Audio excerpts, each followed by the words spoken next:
Alright, so the next thing we're going to do is just put on the lid. Now the lid for the tray is made out of 1/4" ABS, so it's quite strong. It'll knock the camera right over.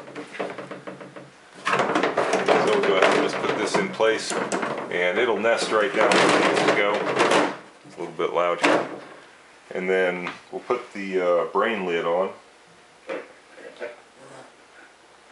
And the brain lid will nest right down in place here. And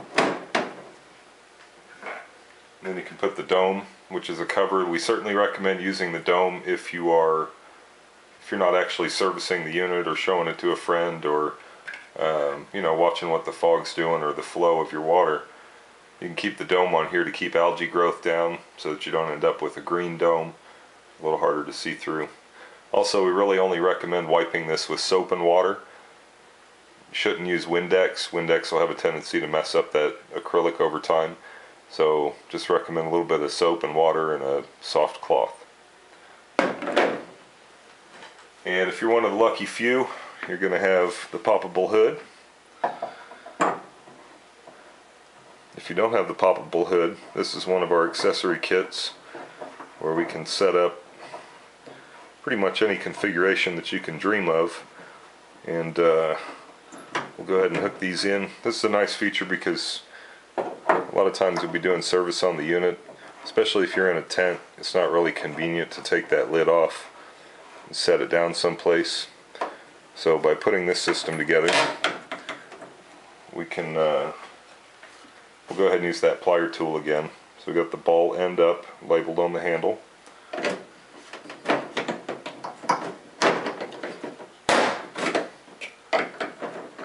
Just clip it on there, push the other piece in, and lock it in place.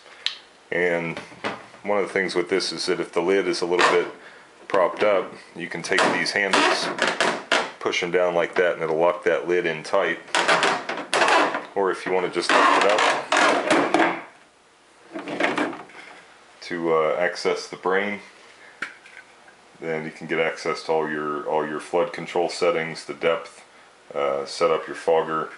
You can get in there, dump your nutrients in, and one of the nice things that we're including is this little bowl. It's basically the dome lid, but it's really nice for cuttings. You can take your cuttings and drop them right in here, even put a little water in the bottom, and it's really convenient to hold. So it's sort of multi-purpose like our entire system. So we hope that people can appreciate the little details like that.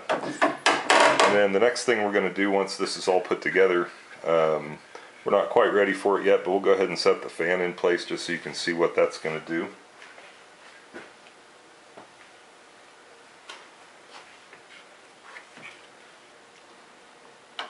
So on the bottom side of this, there's some little circles, and each one of those little circles corresponds to a rubber stopper here. So if you just dial those things in, get them set right on there, it provides a vibration-proof mounting. So we'll drop those onto the holes there.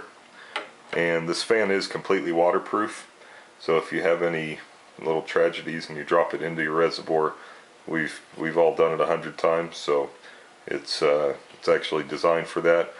These fans use a special nano bearing, just a fancy word for saying there are no bearings, but don't worry about dropping it in the water. It's not the end of the world. It'll work just fine.